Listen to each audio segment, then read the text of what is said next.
Évangile de Jean, chapitre 6.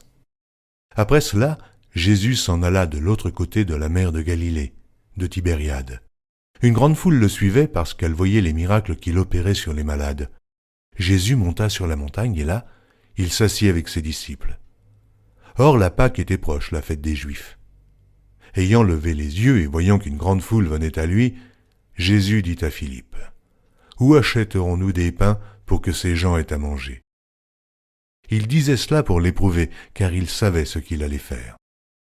Philippe lui répondit, « Les pains qu'on aurait pour 200 deniers ne suffiraient pas pour que chacun en reçût un peu. » Un de ses disciples, André, frère de Simon, Pierre, lui dit, « Il y a ici un jeune garçon qui a 5 pains d'orge et 2 poissons. Mais qu'est-ce que cela pour tant de gens ?» Jésus dit, « Faites-les asseoir. » Il y avait dans ce lieu beaucoup d'herbes. Ils s'assirent donc, au nombre d'environ 5000 hommes. Jésus prit les pains, rendit grâce, et les distribua à ceux qui étaient assis. Il leur donna de même des poissons, autant qu'ils en voulurent.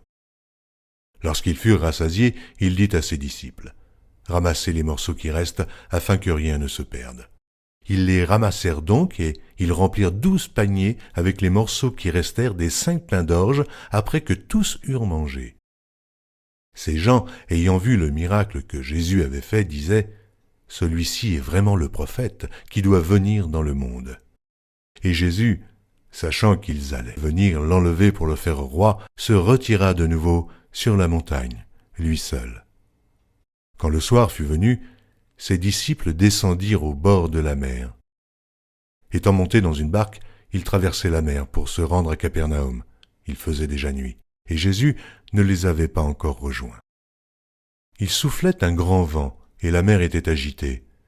Après avoir ramé environ 25 ou 30 stades, ils virent Jésus marchant sur la mer et s'approchant de la barque, et ils eurent peur.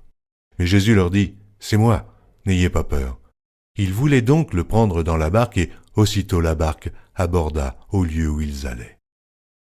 La foule qui était restée de l'autre côté de la mer avait remarqué qu'il ne se trouvait là qu'une seule barque, et que Jésus n'était pas monté dans cette barque avec ses disciples, mais qu'ils étaient partis seuls. Le lendemain, comme d'autres barques étaient arrivées de Tibériade, près du lieu où ils avaient mangé le pain après que le Seigneur eut rendu grâce, les gens de la foule, ayant vu que ni Jésus ni ses disciples n'étaient là, montèrent eux-mêmes dans ces barques et allèrent à Capernaum à la recherche de Jésus.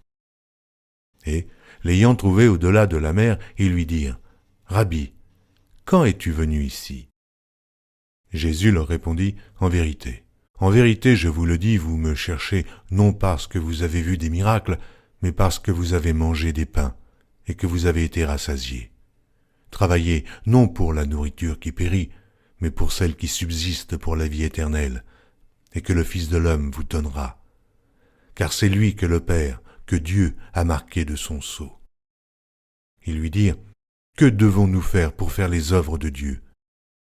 Jésus leur répondit, « L'œuvre de Dieu, c'est que vous croyiez en celui qu'il a envoyé. » « Quel miracle fais-tu donc, lui dirent-ils, afin que nous le voyions et que nous croyions en toi?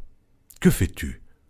Nos pères ont mangé la manne dans le désert, selon ce qui est écrit, il leur donna le pain du ciel à manger. » Jésus leur dit, « En vérité, je vous le dis, Moïse ne vous a pas donné le pain du ciel, mais mon Père vous donne le vrai pain du ciel. Car le pain de Dieu, c'est celui qui descend du ciel et qui donne la vie au monde. » Ils lui dirent, « Seigneur, donne-nous toujours ce pain. » Jésus leur dit, « Je suis le pain de vie. Celui qui vient à moi n'aura jamais faim, et celui qui croit en moi n'aura jamais soif. Mais, je vous l'ai dit, vous m'avez vu, et vous ne croyez point. Tous ceux que le Père me donne viendront à moi, et je ne mettrai pas dehors celui qui vient à moi, car je suis descendu du ciel pour faire non ma volonté, mais la volonté de celui qui m'a envoyé. Or, la volonté de celui qui m'a envoyé, c'est que je ne perde rien de tout ce qu'il m'a donné, mais que je le ressuscite au dernier jour.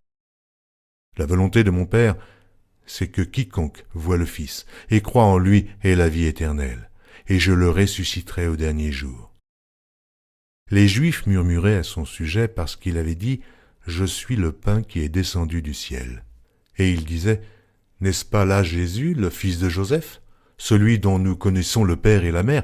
Comment donc dit-il, je suis descendu du ciel? Jésus leur répondit, ne murmurez pas entre vous.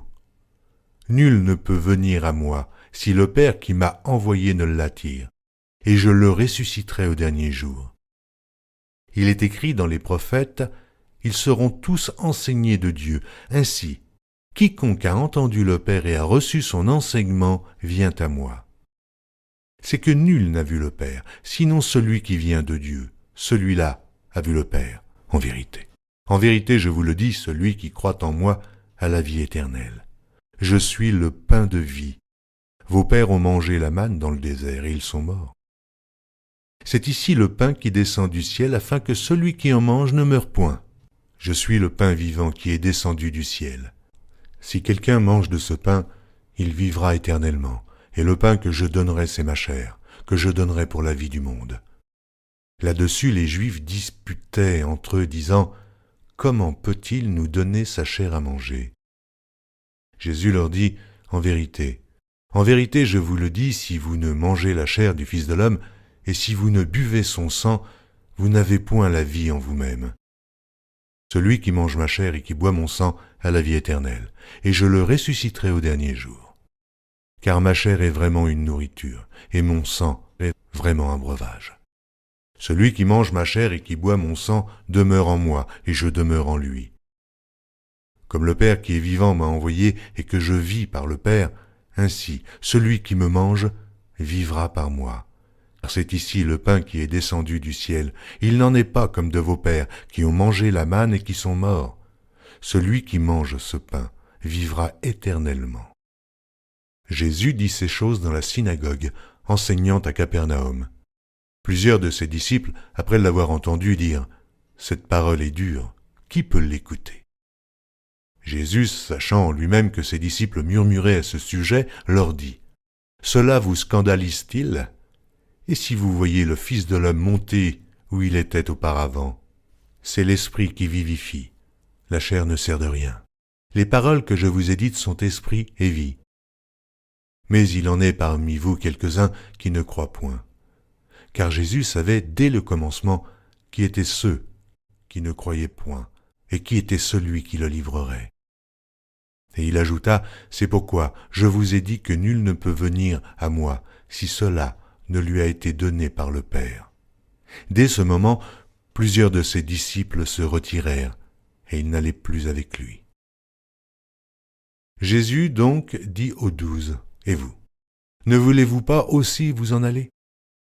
Simon-Pierre lui répondit, « Seigneur, à qui irions-nous? Tu as les paroles de la vie éternelle.